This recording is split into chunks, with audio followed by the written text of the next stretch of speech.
Hi, I'm Joni Patry, and welcome to my YouTube channel. Well, today I want to talk about the sign of Sagittarius, what you can expect for 2025. And I have to remind everyone, I am a Vedic sidereal astrologer, not tropical Western, so you cannot listen to your sun sign from Western astrology. You're going to be listening to your moon and your ascendant sign, but sidereal Vedic astrology positions. Now, if you don't know what your moon or your ascendant, and you're going to be listening to both of those, if you don't know what they are, you must go to my galactic planner or my website to figure this out. Now, I suggest you go to the Galactic Planner, because with the Galactic Planner, it's going to figure out your chart in detail. And with the planner, it will take your chart and it figures out all the details, and it gives you personal predictions. Personal, these are a little bit more general, but your personal predictions, and they're going to be delivered to your email. I mean, not your email, but yes, to your phone or your computer, your calendar. So what I'm trying to say is it will populate into your calendar all of what you need to know daily astrologically. But when you do put in all your information to the calendar, it will give you your chart. So that's galacticplanner.com. But if you don't do that, then you can also go to my website, which is galacticcenter.org, and you can put in your information in my free chart calculator. And remember, once you do so, though, you must scroll down to the very bottom to find out what your MO, moon sign, is, and your AS, which is your ascendant sign. And once you do this, and you discover that your sign, either your moon or your ascendant, Sagittarius, then listen up. This is what I have to tell you. So if your moon or your ascendant sign sit in Sagittarius, listen up. I've got some news for you for the year of 2025. And looking at that, first let's start out with Jupiter. Jupiter has been in your 6th house since May of 2024. And it will continue to be in your 6th house in the sign of Taurus till May 14th of 2025. So we still got about 5 months to go with Jupiter in your 6th house. That has brought you an awareness about your health, healing, being healthier, being stronger, and it's also helped you with work and your work ethic. It's been an amazing time for that. So you're more aware of how you're eating, your diet, you're being healthier. That's what Jupiter in the 6th house will bring. And the area of your work ethic, all of that, all of this is good. And if you have any pets, you'll find that you're closer to your pets, or maybe you've acquired some new pets during this time. But come May, around May 14th of 2025, everything will change. And with that, this means that Jupiter's going to go into your 7th house when it goes into Gemini. So Jupiter will roll into Gemini May 14th, 2025, and it will remain there basically just about till June 1st of 2026. So during this time with Jupiter in your 7th house, this means relationships are coming for you.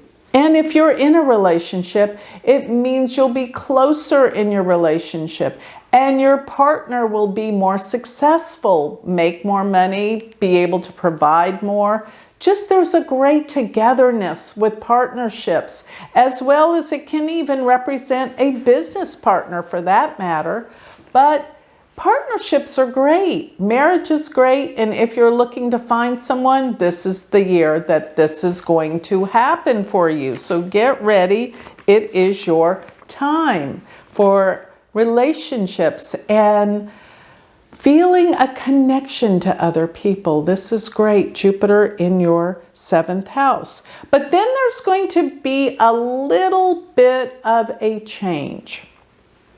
There's a little blip here. Jupiter will actually touch foot into Cancer very briefly between October to the first week of December of 2025. And what that will do for you is pretty much amazing, because it's going to go into your 8th house. While it's there, it's just going to give you a little glimpse of what you're going to be looking at in the year of 2026 to 2027. So that's when Jupiter will go and stay there. But while it does this, you can expect money coming from other people, other resources, even inheritances or things like settlements, but money comes through other people. And you might have something like that happen, but if not, you can see where this could be headed in the future concerning this.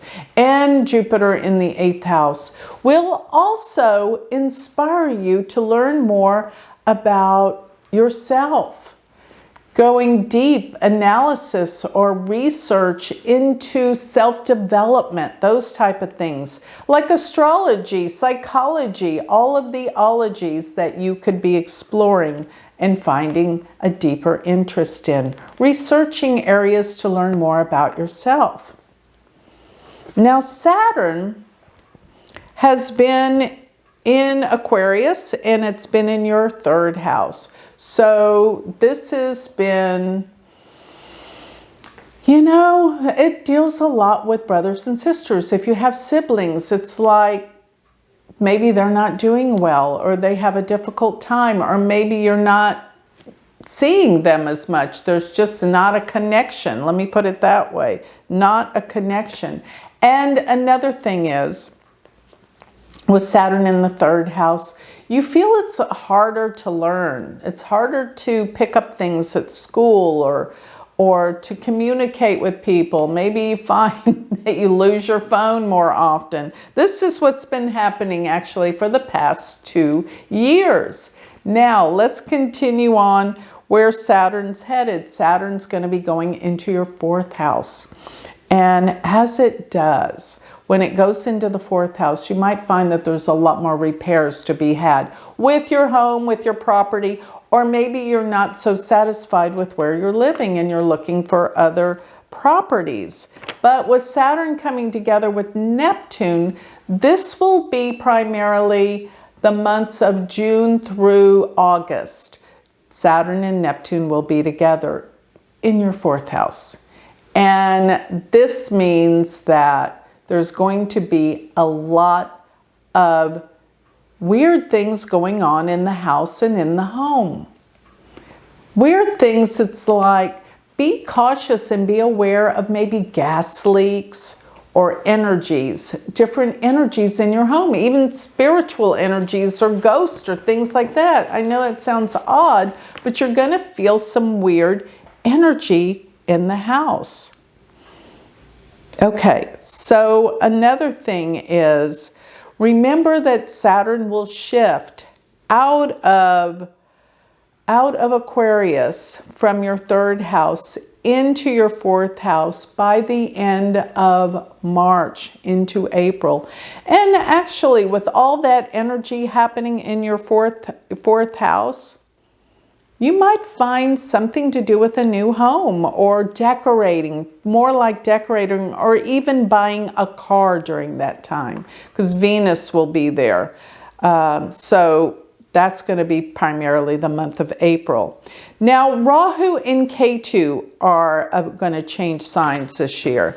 They've been currently where Rahu's been in your 4th house, and Ketu has been in your 10th house.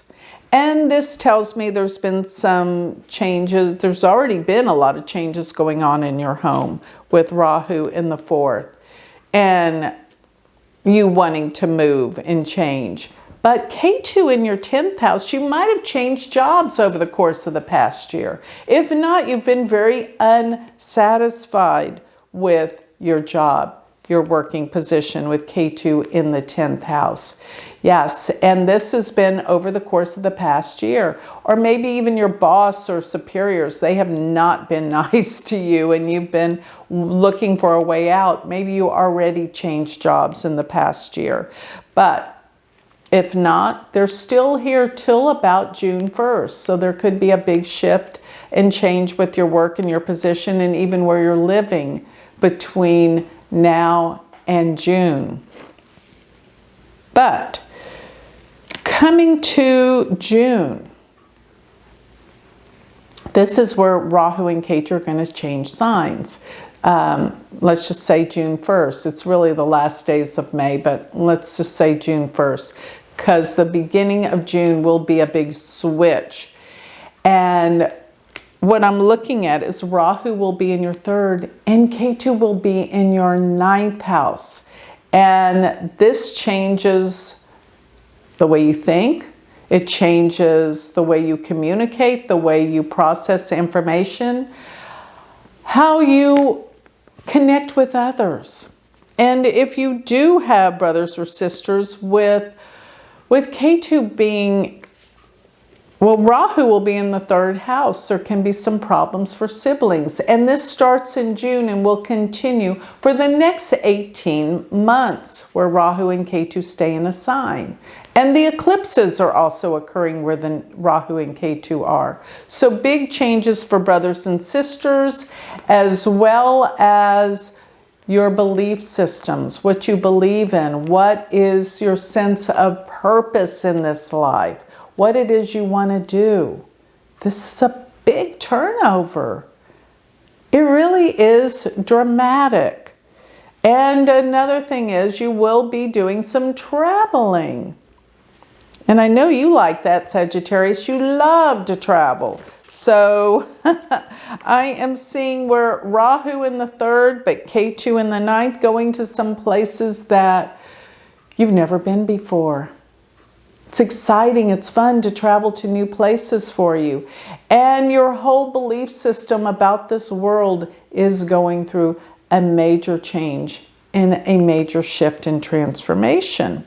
This is really exciting for you. So look, going back over one more thing, Mars and Ketu are going to come together the months of June and July in your 9th house. There's going to be a sudden shift of energy, maybe in how you believe about things. But I wouldn't travel during those months particularly, because there could be some kind of major events that happen that would be very unpleasant while you're traveling. And another thing, if your father's still around, make sure that you look after him for those 2 months. It's just for 2 months. Mars and Ketu coming together in your 9th house. But overall, it's a time to be cautious, really, for everyone. But your concerns would be around traveling and or your father. And there could be some problems with a sibling as well. So that's June and July. But overall, I mean, relationships are what are going to be phenomenal this year for you. And something about shifting where possibly where you live, but traveling will be fun. Just avoid those 2 months. And yes, this is the year for relationships for Sagittarius. So with that, I think I'll close. If this has inspired you to learn more about your chart and what's going on every day of the year, sign up for my Galactic Planner. Really, go check it out. I am very proud of what I have created here for everyone. So go to galacticplanner.com. Thank you.